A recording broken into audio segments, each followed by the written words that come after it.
begin.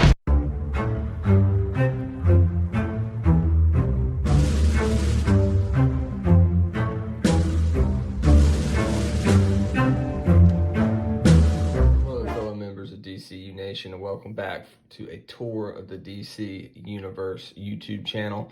I'm the real Brad Bell. I want to thank everyone who checked out our first video, gave it a thumbs up, and has subscribed to the channel so far.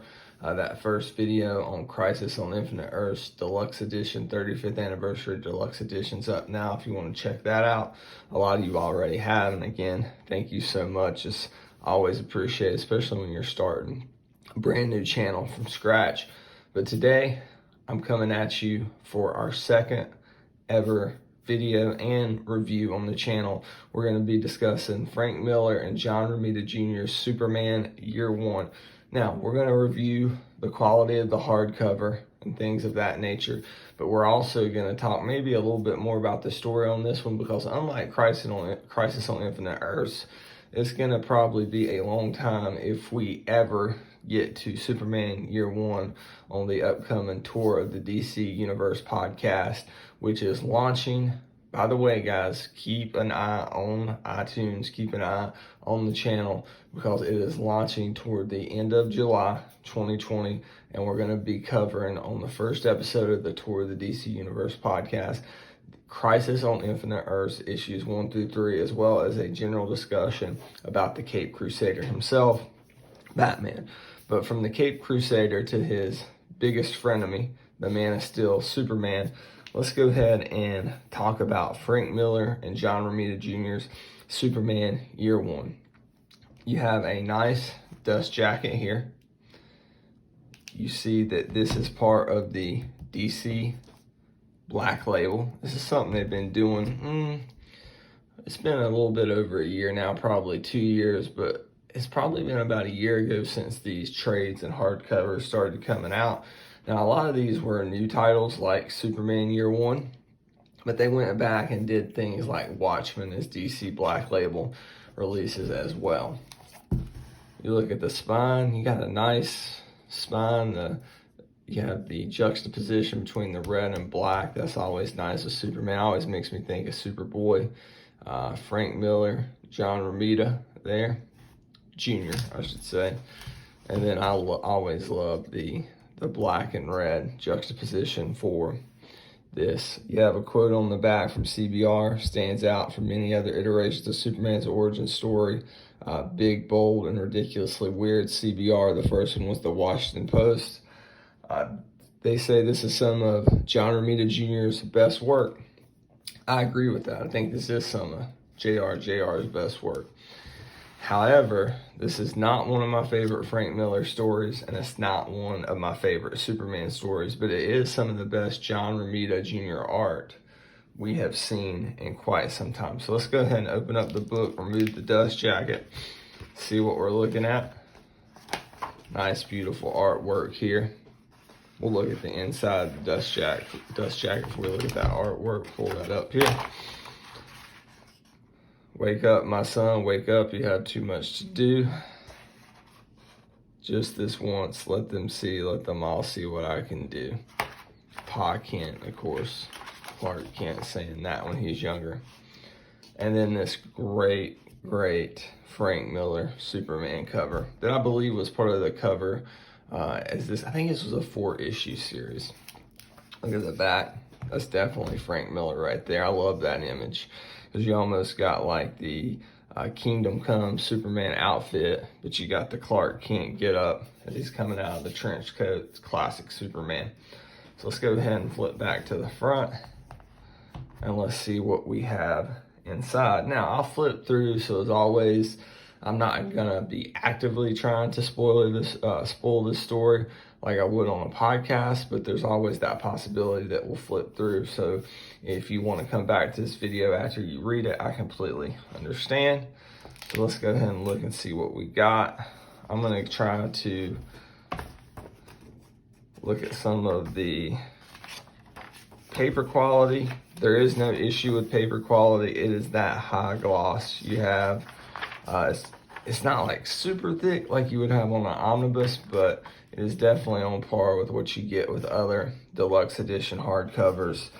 Now, this is a great first cover from John Romita Jr. I believe he did the main covers, and Frank Miller, along with a few others, we can look in the cover gallery at the back, did some of the alternate covers. The art's not the issue here. This is very reminiscent to me of Jeff Loeb and Tim Sale's Superman for All Seasons, but it almost feels like a drier version of that. If you haven't read Superman for All Seasons, on the deluxe hardcover of that as well. If you haven't read Superman for All Seasons, it takes you through basically Clark Kent's upbringing up until when he becomes Superman, but it does it season by season, like, you know, fall, winter, spring, summer, that kind of thing.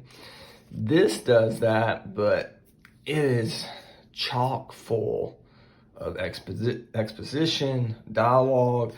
It is very reminiscent of going back and reading like a Silver Age book with some of these word bubbles. Not quite as wordy as something like Crisis on Infinite Earths that we had in the last video, but like you would never get this many panels with just that little dialogue in the Silver Age, but at the same time more than a modern comic. You see this cosmic art is beautiful. I was just blown away by this art. As good as the art is in this book, what you'll see is the dialogue is a bit choppy. I don't know what it is. It's not as smooth as Frank Miller's stuff, like on Dark Knight Returns and whatnot, and his Daredevil run. I don't know if it's because it's been a while, but it really hasn't been that long, because he did the Master Race, which I read in single issues back when I was collecting those and sold my collection. But that, to me, if you're comparing Master Race to this, Master Race is a master class above this. They spend a lot of time in Smallville, a lot of time on Clark's upbringing.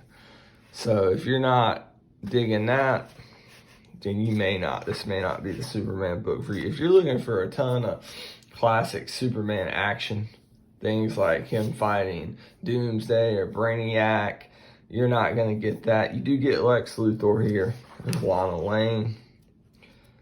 I mean, this is some of JR's best work. Let's flip ahead a little bit more. And I'm going to tell you why I didn't really like this Superman story as much.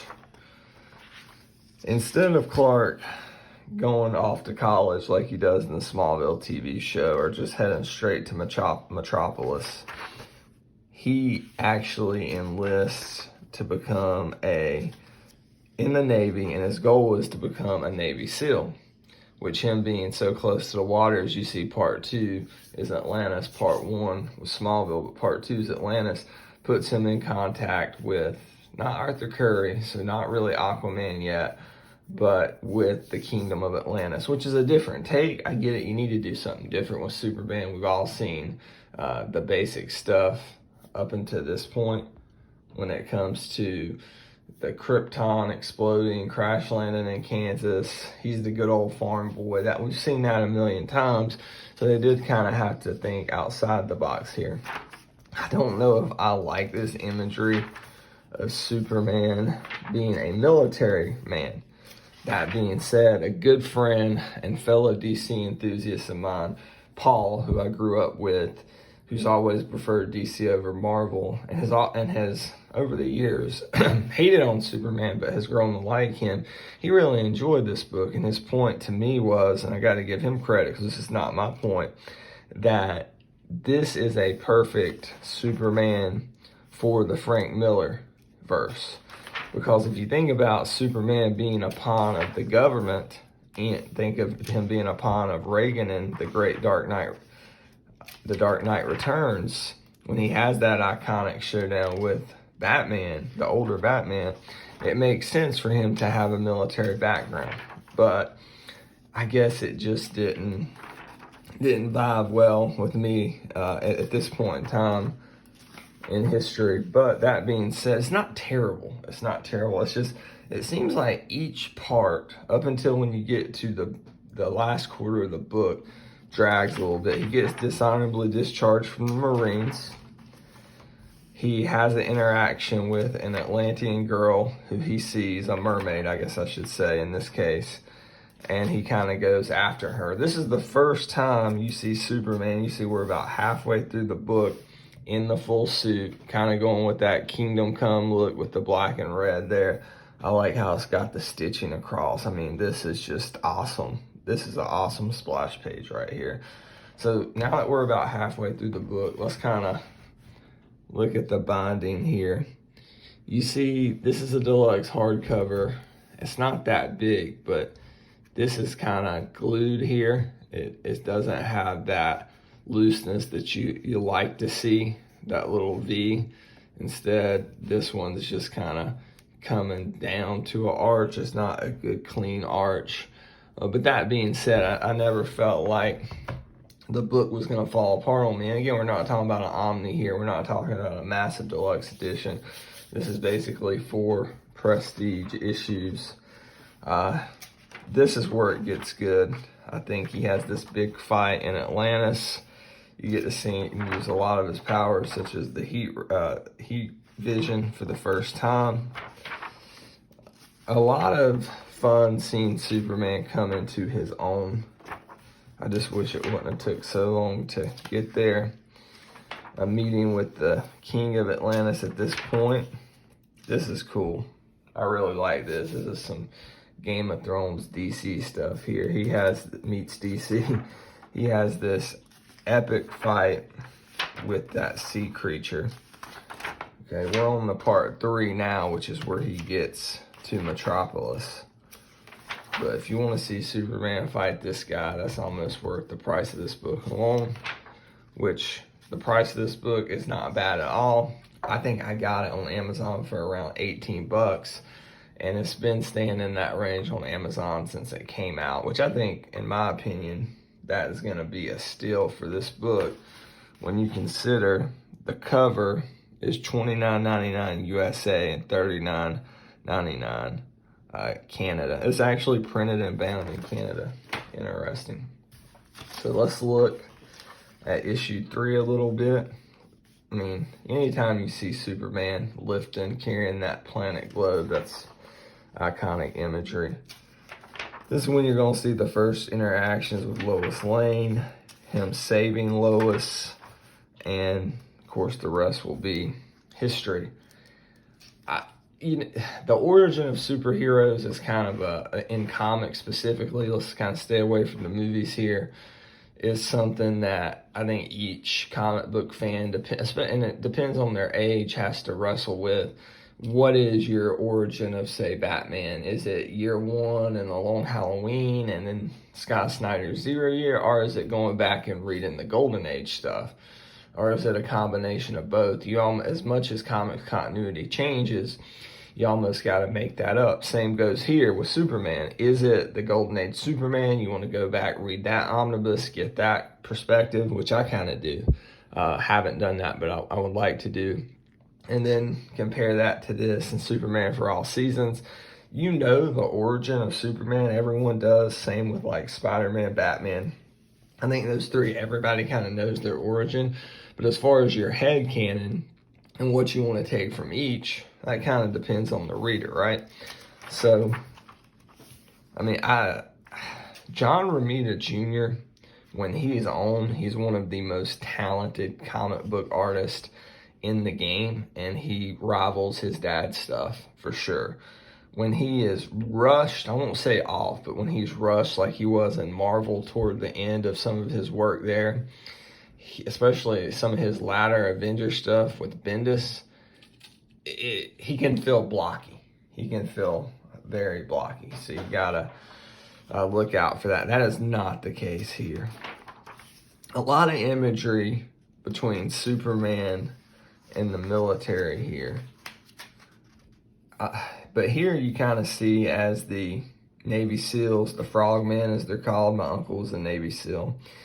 As you see, he's not going to be their pawn right here, but of course he will become the military pawn later on.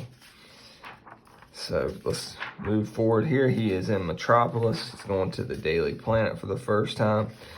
You get to kind of see a montage like you kind of do in the original Superman Christopher Reeve movie of him stopping a bank heist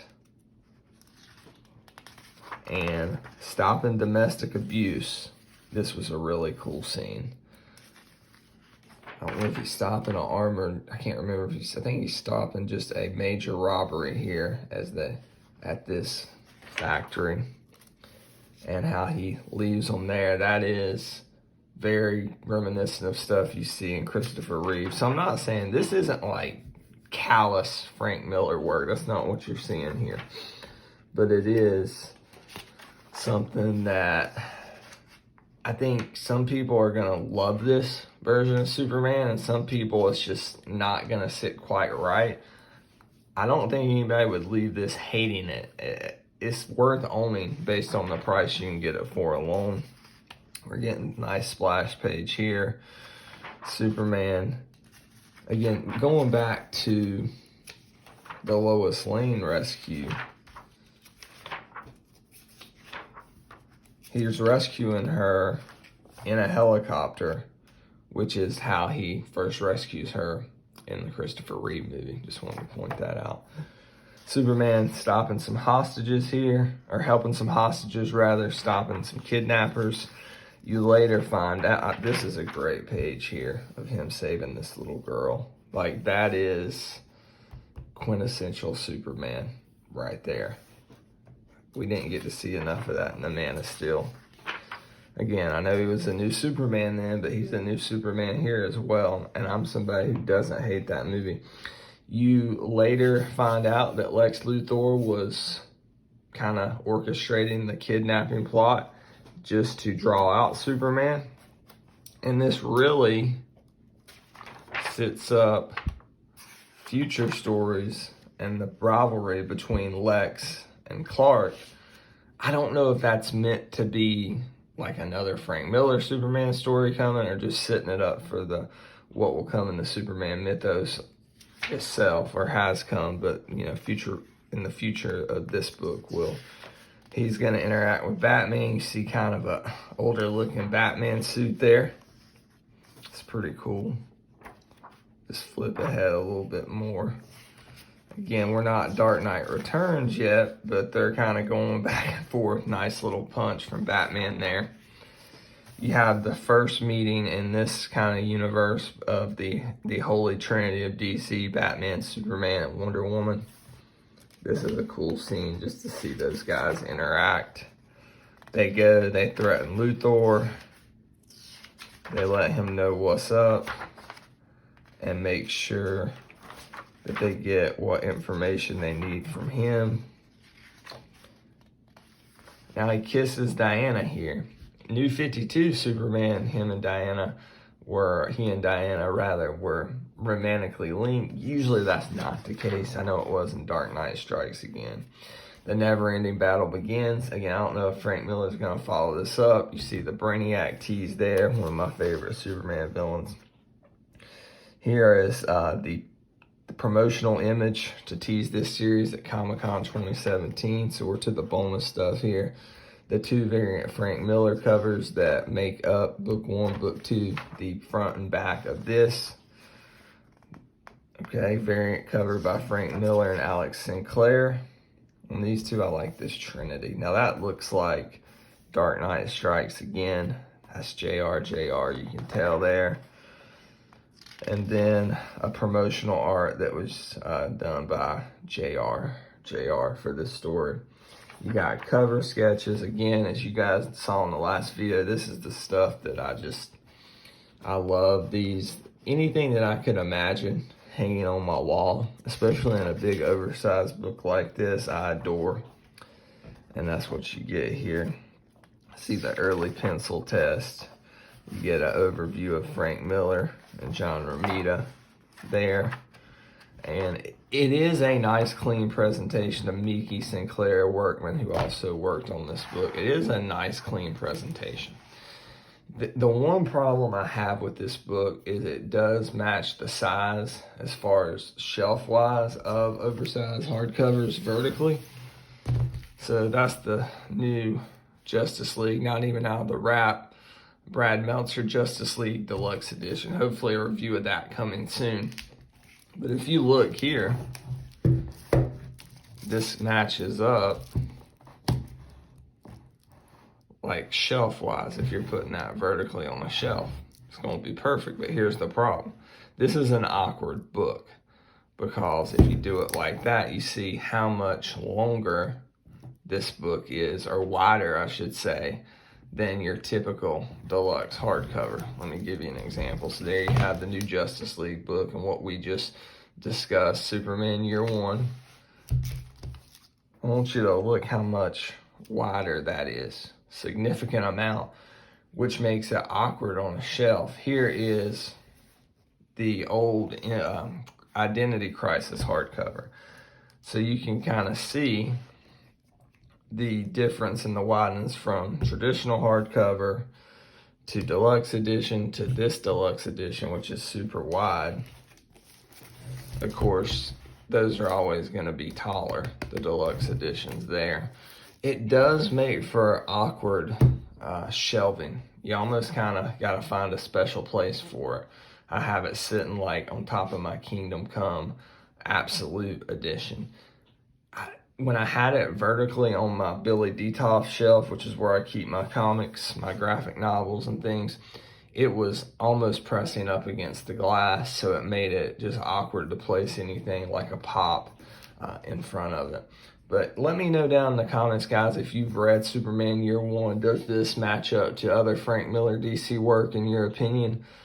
Please like the video. If you enjoyed watching it up until this point, please go and click the subscribe button, subscribe to our channel, and just share about this channel, and especially the podcast once it comes out.